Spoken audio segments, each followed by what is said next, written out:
Hello, welcome once again to Riding Tiger with Arijit. And guess what? Today, this is the 48th episode of Riding Tiger.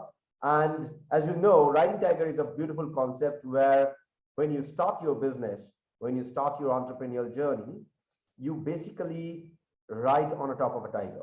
Why? When you start, there is a huge risk.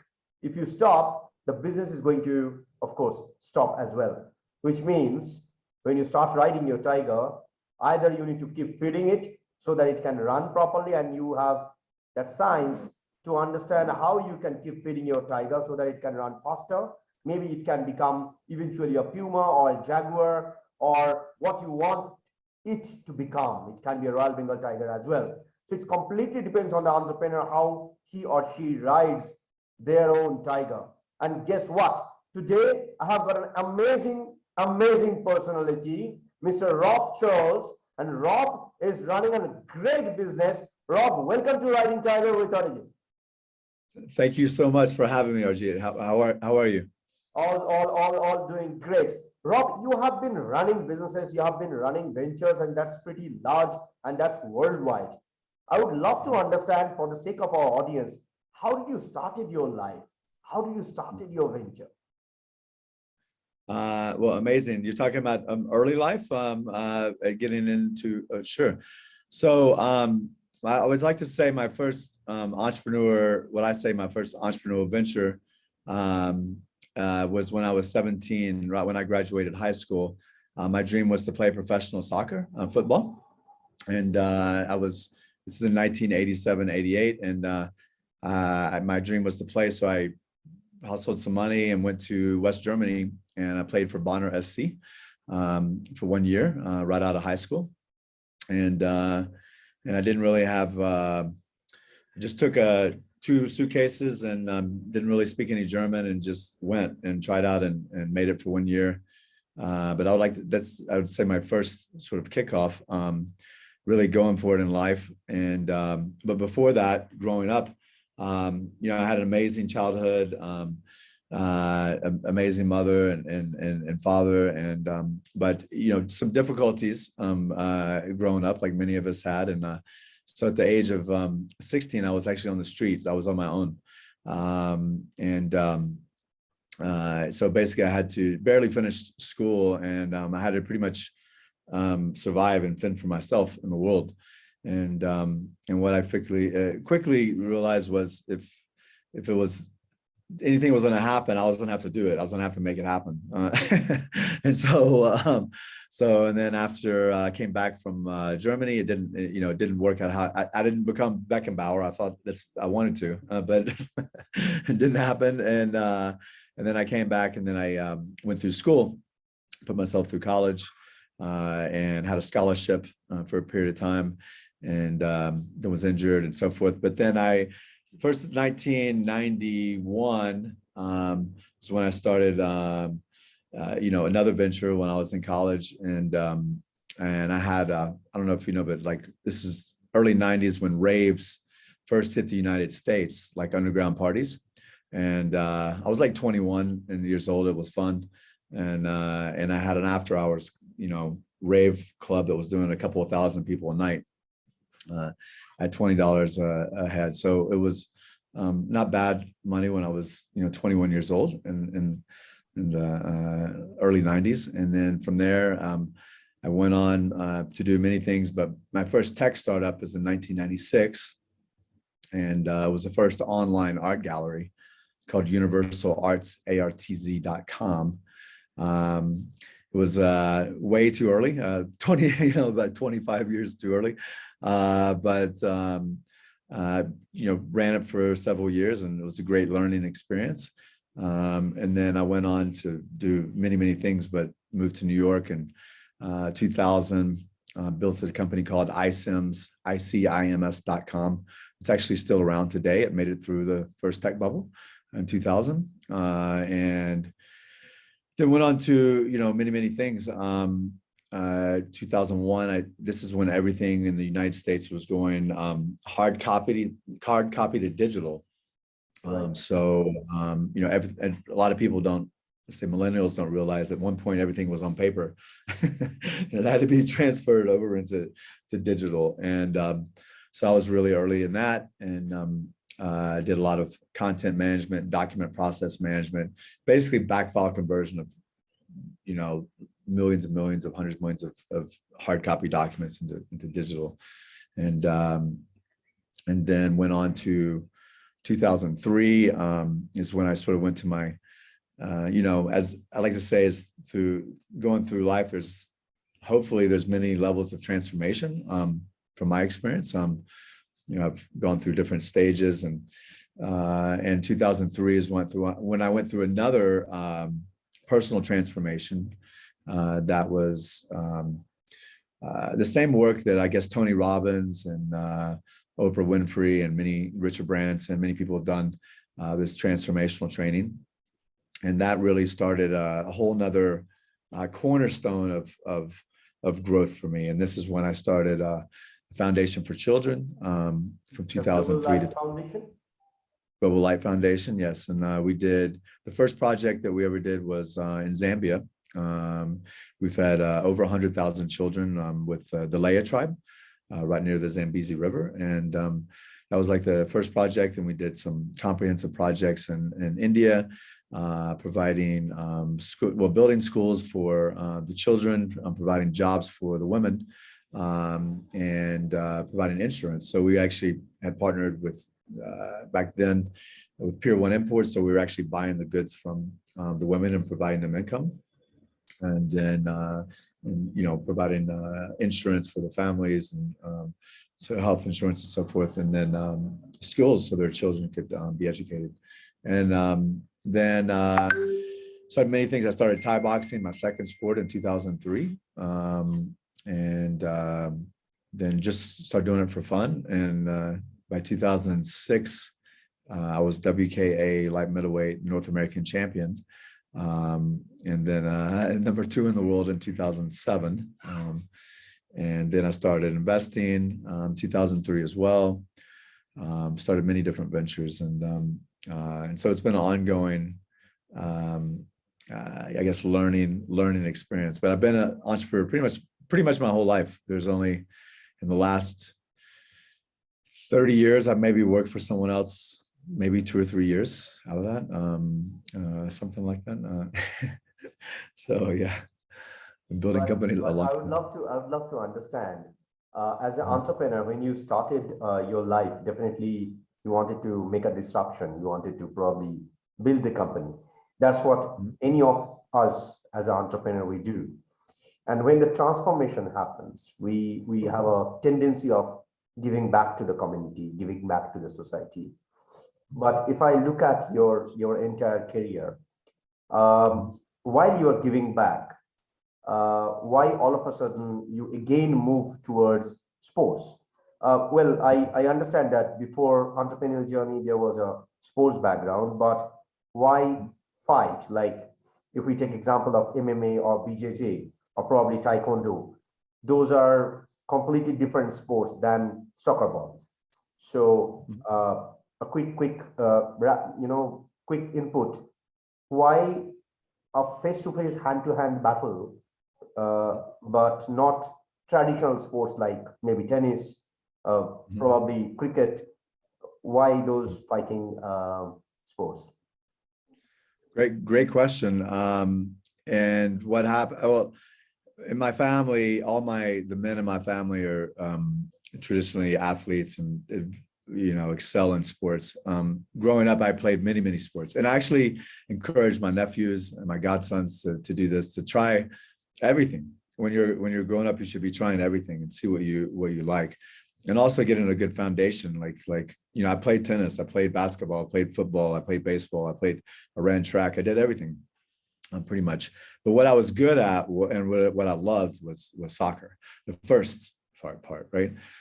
Then I devoted so much of my time, you're talking about from 6 years old till 19, 20 years old, probably on average 3 to 5 hours a day from, from even as a kid, I was a fanatic, with it, and I was really good at it, and I loved it. So for me, I only like to do things that I'm really, really good at, that I excel in.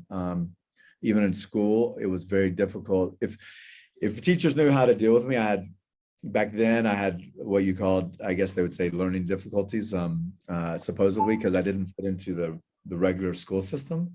And it's funny now because most entrepreneurs and people that I know that are doing amazing things now, it's a very common thread, right? They didn't fit into the typical systems. And I was dyslexic. I had ADD really badly. I actually thought that I was, not that smart when I was growing up because I had problems in school. And then later, when I did IQ tests later, I was like actually shocked. But I just learned differently. And that sort of went through my ongoing with everything. Thai boxing, to answer your question, I was never expecting to do Thai boxing per se. I went through this transformational work, and you have a buddy or a partner, and my partner happened to be Guy Mesger, who was 5 times world champion, one of the first UFC fighters in the 90s. Excuse me. And he said, I had all these goals that I'd never done. And one of them as a kid, goal was study martial arts. And he started laughing. He's like, well, you got the right guy.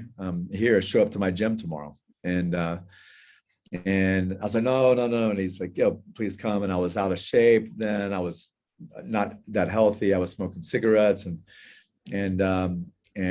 I started training. I just got into it. And once I got into it, I started excelling at it, becoming very good. And and then for me, it wasn't about fighting in martial arts. It's not about aggression, and it's not about anger. It's actually about controlling, Actually, your aggression and controlling your emotions. And as a kid, I wish my children, I would have them choose martial arts or mind-body disciplines, because if I would have known this early on in life, I had like I said, a lot of problems growing up, and had problems controlling my emotions and so forth, because of my difficulties, right? And then with Thai boxing, taught me focus, dedication, being able to keep my attention for very long periods of time. I was able to work through my ADD, as well as self-discipline, and really for me, the fight is in a ring is analogous to the fight in life, right? Really, the fight is against myself. It's not against the opponent. The opponent is just a mirror of me. So the best analogy I like to look at both fighting and life, it's like playing 3-dimensional chess, looking in the mirror, and with pain involved. so if I make a mistake, if I fight the perfect fight, and the same in business, and obviously nothing's perfect, but if I am able to, or when I'm able to fight and don't make any mistakes, I win. And it's actually when I make mistakes, that's how I get, I lose, right? So in the ring. So it just happened to be this thing that I went down, and I started excelling at it. And the next thing, and then I realized with my personality that the only thing that would hold me back from actually sparring or going to the ring and fighting was fear. And for me, you crossed that barrier. Yeah, it's I think it's most important with everyone in life. If a lot of people make up conversations in their head, oh, I don't want to do this because it's probably not going to work out, or this happens anyway. But a lot of this has to do with fear-based stuff, right? For me, if I'm honest with myself, and which is most important, because I have to be honest with myself to be honest with other people, and see, assess why I would not continue fighting, and it had to do with fear. So I had no choice to walk through the fear, or if I let fear control me, then I'm a victim of my circumstances. So most people in life, there's always something Most people in life are looking for a back door, especially when it comes to entrepreneurs. I deal with entrepreneurs every day, all day, investors every day, all day. And this is why I built Goldfingers, to help everyone. And the one thing I look at when I'm talking with entrepreneurs is their character. Are they able to withstand, like you said, ride on the tiger? Are they able to withstand? I like that analogy, by the way. It's amazing. But are they able to withstand the heat? I mean, there's no other pressure like building a company, especially the larger it gets and more. As an entrepreneur, when you usually go to sleep, like they put their head probably on a cozy pillow, maybe the temperature is really good, maybe the companions are right, but sometimes they can't sleep. Even they have a situation that they can't share their own thoughts with somebody else. And that's a fact. That's a fact when you start your entrepreneurial journey. In fact, I faced that in my life, in my early life. Definitely when I started in 1998, I was 17 when I started. So I crossed that phase, and I completely relate what you're sharing. And fascinating factor is actually I love fighting, even though I'm not Thai fighter. I mean Thai boxing fighter. But yeah, I did MMA. I did normal martial arts. So amazing. I mean, great to know that part of your life. Would love to ask you one question, Rob, if you allow me.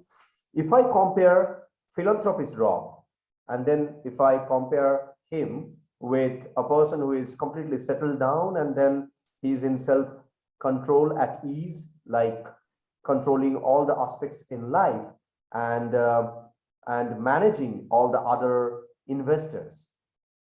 Managing investors are different than running your own business. So managing Goldfinger and a pool of investors for the entrepreneurs, and that Rob, who is a philanthropist, how exactly you compare the balance? How do you balance yourself? That's the question. Balancing, meaning, for example, being able to sleep at night, or both, or being able to just as a life balance. For an example, when you negotiate maybe with some deal, I'm sure that you have been doing a lot of discussion, a lot of things which goes inside our neurons.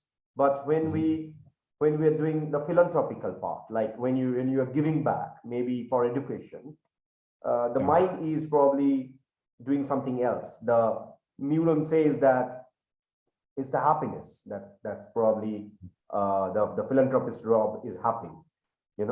He's happy. But probably when you're doing some negotiation deal, maybe end of the deal you are happy, but both happinesses are different. I would love to understand, how do you keep your balance between this kind of workload, and when you go back for philanthropy, how do you balance yourself? Sure. So great question again. So let me back up. When I was one of the, I could say, the biggest impacts on my life was when I was 13, 14, I was taught to meditate at an early age, because of sports, because of soccer. I went to very high caliber training camps in California, and for like a month-long intensive, and 8 hours of football or soccer a day. And in the morning at 6 a.m, as kids, we were trained to visualize and meditate. And so I still to this day, I try to, not sometimes every day. If I get busy, like yesterday, I wasn't able to, but I call it my nap, but it's really about 15 to 45 minutes of meditation where I just shut off. So I don't have any problems going to sleep. Thank goodness. I do stay up late, and I'll continue working until I get what I need done. But once I'm ready to shut off, it's like a light switch, which is a blessing. It's very, very important for entrepreneurs, and anyone for that matter, to be able to have this serenity at some point, right, to keep me balanced. And it's also when I process, and because I'm taking in a lot of information all the time. But in regards to one thing that you were saying about, giving back and entrepreneurship and working with investors and entrepreneurs. Well, first off, yeah, personalities and people and I mean, it's one thing I've always been really good at it in my relationships. And one thing with Goldfinger, with my company, I always say it's about relationships, and trust and reputation. And these are, the core, factors that deal with relationships and in business. So with me, I deal with, majority of, I'd say, Goldfinger members they're alphas, alpha males, alpha females. When you're talking with alphas, it's a different ballgame. You don't tell an alpha what to do. They'll go the other direction. So it's how to deal, with this. And then also alphas don't like to be hard sold or, and this type of thing. I just develop relationships. I help people. I continually help people. And in regards to my life, I'd like to think that I've done my best to integrate my life principles and spiritual principles into everything I do. I think, for example, some people are not spiritual, that's fine. And some people are spiritual. If you're spiritual, I am, then everything is spiritual. It's not like one or the other. There's no, it's like, and the same thing in my business. When I do business with people, a lot of people, let's say they want to negotiate and be cutthroat on a business deal. Typically speaking, I don't do business with people like this. If they want, they can, and sometimes you don't know until you get to know someone more.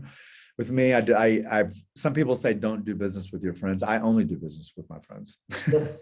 High five for that. High five for that. Even if I don't like you and trust you, I don't care how much money you have, how successful you are, what you do, what opportunity you have.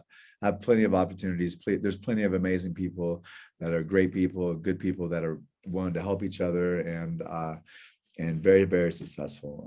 And these are the people I like to surround myself with and do business with. And I'm, usually very trusting at first, and people think I'm very friendly. I'm also very friendly, on the street, but at the same time, if someone crosses me, I know how to defend myself because of tie box. And the same in business, right? If someone wants to get into negotiations, or let's say not win-win, I only do things that are win-win, win-win-win. Win-win for everyone, and that includes the planet and humanity. And most people don't operate like that. They operate on a zero-sum game. Win, lose, win, lose, lose, but most often not win-win.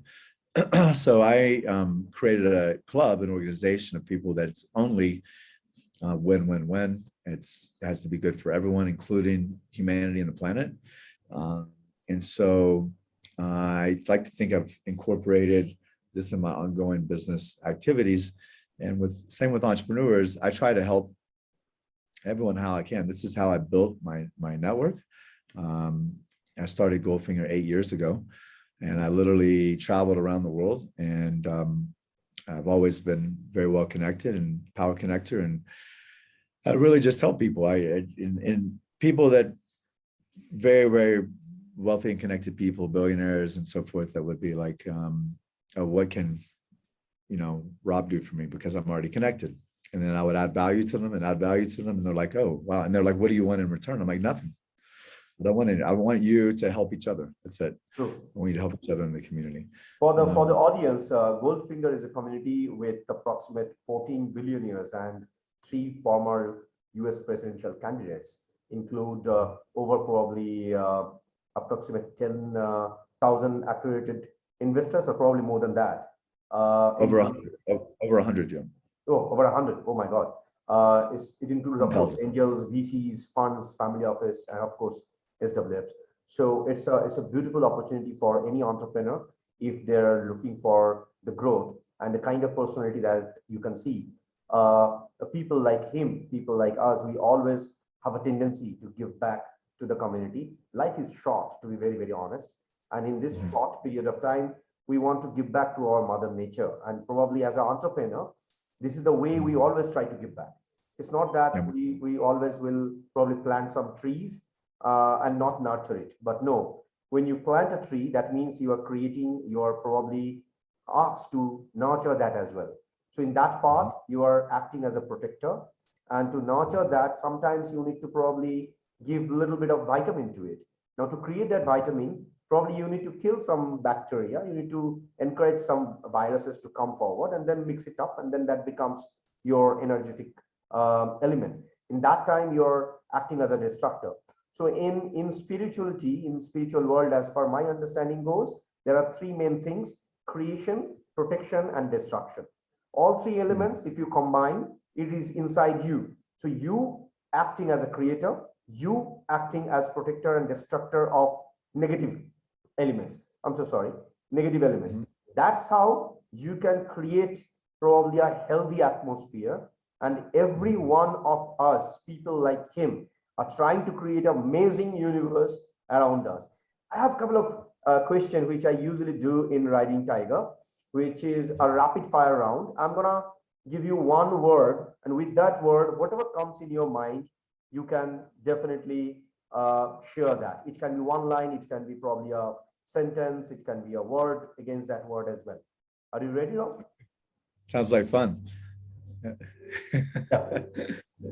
Peace. Peace. Gandhi. Confidence. Assertiveness. Life. Love.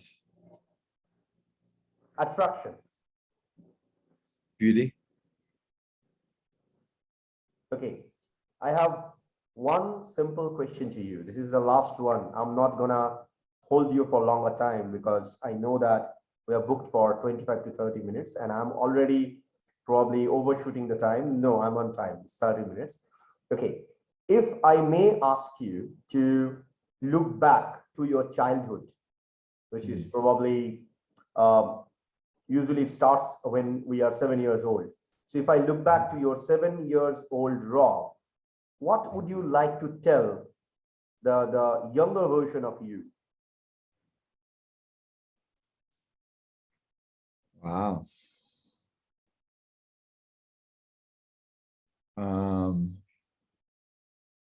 What I would say to myself and to everyone for that matter, that it's one of these things that in life, I try to take shortcuts and do things because of my difficulties in life, and try to take shortcuts and cut corners. But ultimately, it ended up karmically taking me more time, because I would spend time cutting corners, which doesn't work, and I'd have to come back and redo it, doing it the right way. And so I would say, if I just literally, what I've figured out now in my age, if I just come from the right place and I'm aligned, my higher power with the higher good for humanity and the planet, and I just do everything with the most positive intention and help people, I'm blessed 1000x. It's very simple. Brilliant. Just, Rob, thank you so much for coming. Thank you so much for sharing all those insights. I'm sure people who have probably crossed at least 10 years of their business, or maybe 5 years of their business, they can completely relate to it. And I wish by listening to Rob's version and his words, you also as an entrepreneur in some point of life, learn how to address your difficulties, how to overcome that, and then definitely give back to the community. And the situation I was sharing about sleeping at night, or probably sharing things, I have been asked this question by so many entrepreneurs: sir, how do you sleep like a baby at night? And you can see the same thing is shared by Rob. So people like us, we always try to understand how to relax, to be very honest. Probably he is doing it when he is doing that fight, and then probably when he is doing it with meditation. Maybe I have my different ways, maybe somebody else have got their own ways, but try to understand how to relax. Try to understand that business is not about all those tension that you guys are probably taking in your life. It is about connecting the dots with right kind of time, with right kind of people. And as you can see, he is a role model, to be very honest. At least from my eyes, he is a role model who can actually connect those dots in right kind of time. Not only that, he is a conscious person who is understanding his own inner self. Connecting back to the nature is the key factor. That's what he is doing. So feel free to share this as much as possible. Feel free to comment out. Feel free to subscribe. And if you feel that we can be any of your help, we'll be more than happy. We'll be more than happy to handshake and help as much as we can do. Thank you so much, Rob, once again for coming and sharing all those insights. Thank you so much for having me on Riding Tiger. This was amazing. Thank you.